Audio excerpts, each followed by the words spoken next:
A female vet, legs lost for nation, mocked in café. No one spoke up. No one stood up. The whole café looked away. This is one of those veteran stories people avoid telling. But 30 minutes later, a real army showed up, not to retaliate, but to restore honor. And this is why Justice for Veterans exists, to tell the stories the world stayed silent about. Her name is Grace Turner. Rank, Captain, U.S. Army Logistics. Kandahar, Afghanistan, 2012. A sudden blast from an IED took her legs, but she saved 3 soldiers with her own body. She never complained, never demanded, just lived quietly, showing up at Mike's Cafe every morning at 8:15. In her jacket pocket, a thank you letter from the president, worn edges carefully folded. She never flaunted it, just kept it close to her heart, like a silent badge of honor. But today is the first time she thinks about not coming back. Grace arrived at exactly 8:15 as always. Her wheels glided along the familiar path, but today they stopped. A loose tile stuck out. The chair wobbled slightly. Her burger plate tipped, then dropped, landing face down. Sauce splattered across the floor. Grace leaned down. Her hand reached out, trying to pick it up, but her fingers, burned in combat, now only carried 60% of their strength. She took a slow breath. Her heart ached slightly, not from the injury, but from the memory. Never let them see you weak. It was just a fallen burger, but in that moment, she felt like she'd fallen with it. A male voice called out, loud, mocking. "Hey lady, drop your wheels? Or are you practicing ground combat under the table?" Grace looked up. Her eyes met the gaze of 3 young men, clean-cut, smug. One of them hissed under his breath, "A crippled woman? That's your idea of a hero?" Troy stepped closer, not too close, but close enough for his shadow to fall over her wheelchair. "America's so desperate. We're drafting disabled women now?" She looked down, not out of fear, but because she knew everyone was watching, and no one said a word. Alone, under a crowd's gaze, under naked contempt, and in a society she once gave her legs to protect. Have you ever seen someone humiliated and no one stood up? That moment is colder than any winter. Grace remained seated, her hand rested on the wheel, unmoving. Eyes not on Troy, but scanning the room, looking at every face that turned away. A middle-aged man switched tables. A woman covered her child's eyes. A group of teens pretended to scroll their phones. No one spoke. No one said a single word like, "That's enough." Emily, the waitress, stood behind the counter. Her hand clenched the apron, lips pressed tight. She looked at Grace, then at Troy, then quietly bowed her head and stepped into the back. Only one pair of eyes remained on Grace. A boy, wearing a Captain America shirt, a tiny hand gripping a crayon stub, his eyes filled with fear, but also quiet respect. A faint light in a room full of people, without feeling. Emily stood behind the stainless steel door, back pressed to the fridge, hands gripping her apron. She had heard it all, every word, every laugh.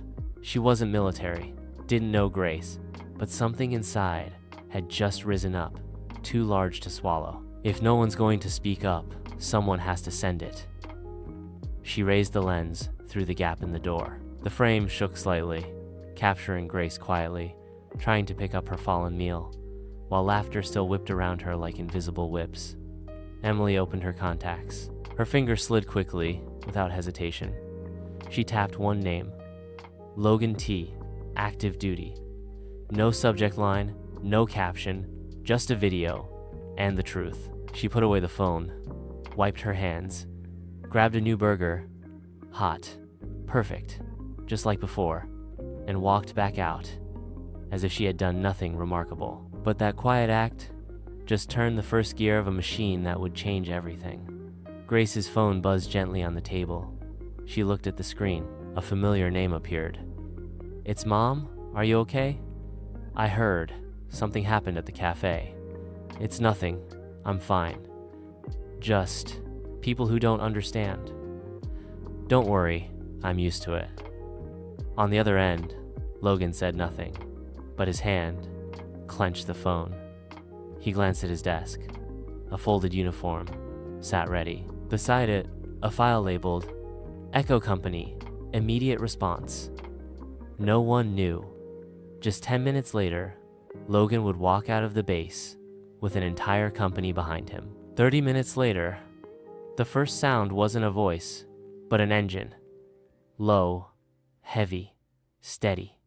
Outside Mike's cafe, 2 military vehicles parked by the curb. Combat boots stepped down. No rush, no noise. 10 soldiers, in full Echo Company uniform, formed 2 lines in front of the entrance. The atmosphere in the cafe shifted like something heavier than laughter had just entered. Troy looked up. His eyes twitched. One of his buddies whispered, barely audible, "Oh shit, they're real military." And the man who entered last was a mid-ranking officer, nameplate Turner. Logan Turner. His face showed no anger, no swagger, just eyes locked on one person, his mother. Logan stood before Grace. He didn't speak, didn't look around. He stood tall and slowly raised his hand in a military salute. Captain Grace Turner, the woman who saved 3 soldiers in Kandahar, 2012. One of them was me. You didn't get a medal. You weren't in the news. But today, you have us. Each soldier walked past Grace, paused in front of her, looked her in the eye, saluted, then stepped forward. The entire cafe fell silent. No one spoke. No one dared disrupt that moment. She was no longer just a woman in a wheelchair, but a hero, honored by an entire unit in full salute. Troy still sat there. No more smirks, no more laughter, just 2 hands clasped together, trembling slightly. His eyes moved from Logan to each soldier, then to Grace. But this time, he couldn't hold her gaze. No one told him to apologize. No one lectured him. No one laid a hand on him. It was the silence, the respectful stares of soldiers, the way Logan stood beside his mother, like a wall of living honor. All of it made Troy bow his head, then quietly stood up and walked out without a word. No one followed. No one stopped him. This wasn't revenge. It was a silent lesson, delivered to a man who once mocked a woman, not knowing she once saved an entire company. The door closed behind Troy, and a new atmosphere opened inside the cafe. Emily emerged from the kitchen. In her hands was a fresh plate, steaming with warmth. "It's on the house, because you're a real hero." Grace looked up. Her eyes had no tears, but something had just lifted off her chest.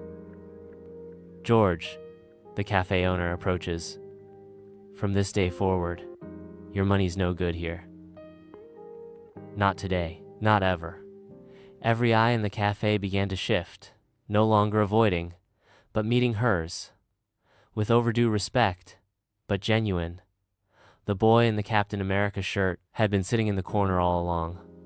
Through everything, he didn't look away, didn't laugh, didn't ask his mother what was happening. He just drew. Now, with small hands, Danny walked toward Grace, hesitant, but braver than most adults that day. "I made this for you. You're my superhero." The paper was wrinkled, but on it was a drawing of a woman in a wheelchair, wearing military fatigues, draped in a red cape, a silver star on her chest. Above her head, instead of a helmet, was a soft, glowing halo. Grace looked at the drawing. Her hand trembled, not from injury, but because her heart had just been touched by the simplest truth. She smiled, gently, like sunlight, after a decade-long winter. Logan stepped toward his mother. In his hands was something small, wrapped in old khaki cloth, folded with care like a ritual. Inside was the Echo Company unit badge.